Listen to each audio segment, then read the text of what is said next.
All right guys, welcome back to the Magic Academy. Today we're learning an awesome card magic routine. This is a card to an impossible location. There is the impromptu version where you can borrow a deck of cards. With 5 cards in your hand, you get one of the cards to vanish and appear face up in the deck. The other version requires a little bit of setup, and you can get the card to appear in someone's pocket. If you're able to set that up, you can get it to appear in the card box. This is another trick that David Blaine, old school David Blaine in the 90s, performed on Conan O'Brien, where he had the card appear, I think, in his pocket. And so we'll go ahead and look at both versions. We'll look at the performance real quick so you get a sense of what the card trick looks like. I'll also post the original David Blaine version as well in the description. And we'll go ahead after that, get right into the explanation. And so we'll make sure you are well on your way to learning and perfecting this awesome card trick. Let's see how good we are at controlling a card. Let's have a card selected. All right, we'll go ahead and lose that into the deck. And now what I'm going to try doing is controlling that card, getting it near the top of the deck, using a series of cuts and shuffles. Maybe finish with one cut. I think we can get it to about the top 5 cards. So let's take a look at 1, 2, 3, 4, 5 cards. Let me know if you see the card. So we've got a 3, we got a 5 of clubs, we have the 9 of hearts here, we've got the 3 of diamonds, and the 10 of hearts. Did you see it in there?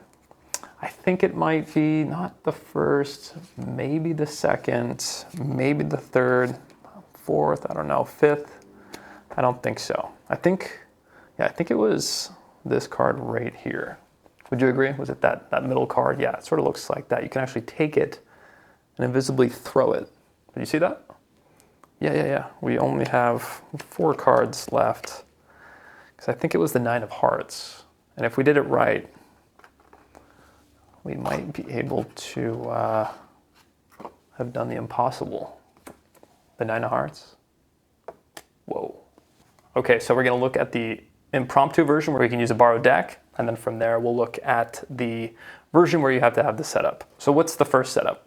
So all you have to do is get the selection to the 3rd position from the top. And so you can do that in any number of ways. So let's look at a great way to get their card to that 3rd position. As you spread the cards out, you can have them place their selection, say the 9 of hearts, into the deck. And as you're squaring up, you can just grab 2 cards with your thumb. And then from there, get a pinky break above the remaining cards. And from there, you can just cut to the break, like so. And then from there, you have their position 3rd from the top. After that, you can say something like, with those combination of cuts, I think I was able to bring your card somewhere near the top. Let's go ahead and take a look. And so you take 5 cards, turn them face up, and you cut about half the cards. From there, you can tell the audience, you can say, okay, I'm gonna show you the 5 cards. Don't tell me if you see your card. So from there, you peel each card one at a time. You say the Jack of Spades, the 7 of clubs, the 9 of hearts. And as you're pulling the 9 of hearts, you're getting a pinky break underneath it. Because what you're going to be doing is you're actually going to be stealing the 9 of hearts from underneath. So as you're saying the 5 of clubs, you're peeling off the 5 of clubs, but at the same time, you are using your thumb to grab that 9 of hearts as you peel the 5 of clubs on top of the pile. So now you have the 9 of hearts underneath. And from there you go ahead and peel the final card and you say the Jack of Diamonds. Then you can say, did you see your card in this pile of 5 cards?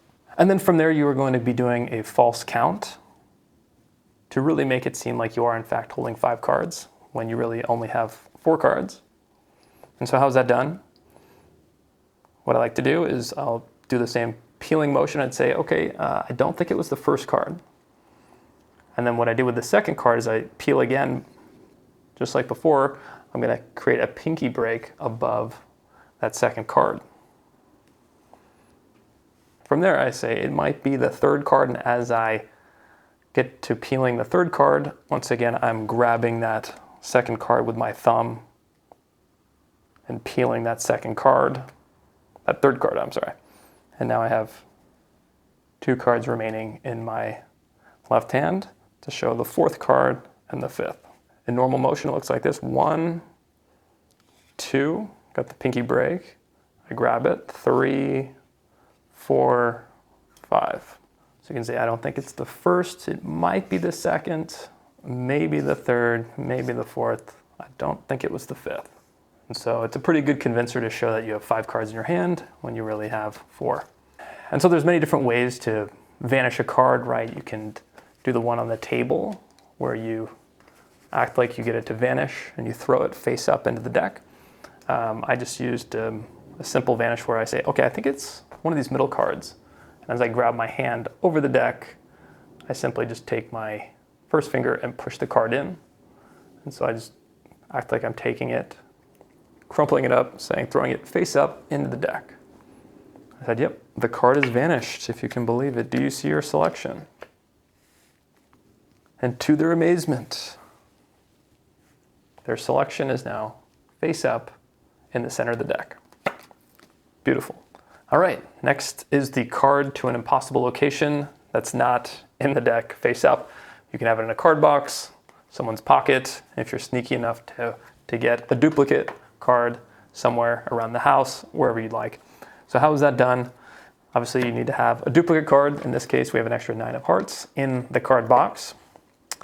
And all you need to do is force the 9 of hearts. There's obviously a ton of different methods to forcing a card.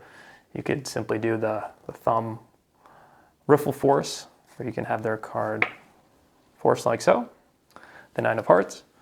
So as opposed to the impromptu version where you get the card 3rd from the top, it's probably best to get the card 3rd from the bottom. As you'll see in David Blaine's routine as well, he uses the bottom of the deck method. And so how does that look?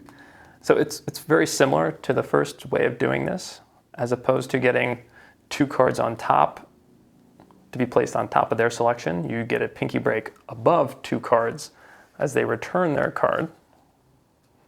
You now have a pinky break above their card and 2 cards below it. And so as you square up the cards, you cut to the break, bringing their card to the bottom, and then continuing to just do some additional cuts. And so from there, you now have their selection 3rd from the bottom. And you can say, okay, I think with those cuts, I was able to get your card somewhere near the bottom. So you go through the same motion. You say, okay, I'm going to show you 5 cards. 1, 2, 3, there's the 9 of hearts. You do that same steal, where you have that pinky break. You grab the card with your thumb, and then peel that top card to show the 4th and the 5th. And now you've got the 9 of hearts face down in the deck, so you don't have to worry about cleaning that up later. From there, you go through the same sort of motion, doing the false count, the 1, 2, 3, 4, 5.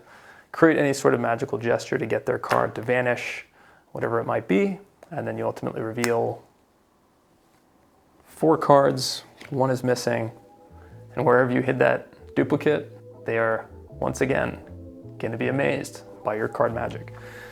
And so you can say, look at that, there it is, the 9 of hearts. Well, I hope you guys enjoyed that card trick. It's a super fun one, 2 different methods. Let me know what you guys prefer, and show some love, like and subscribe. We're going to continue to add more great card tricks, card flourishes, and techniques, so stay tuned. Thank you all.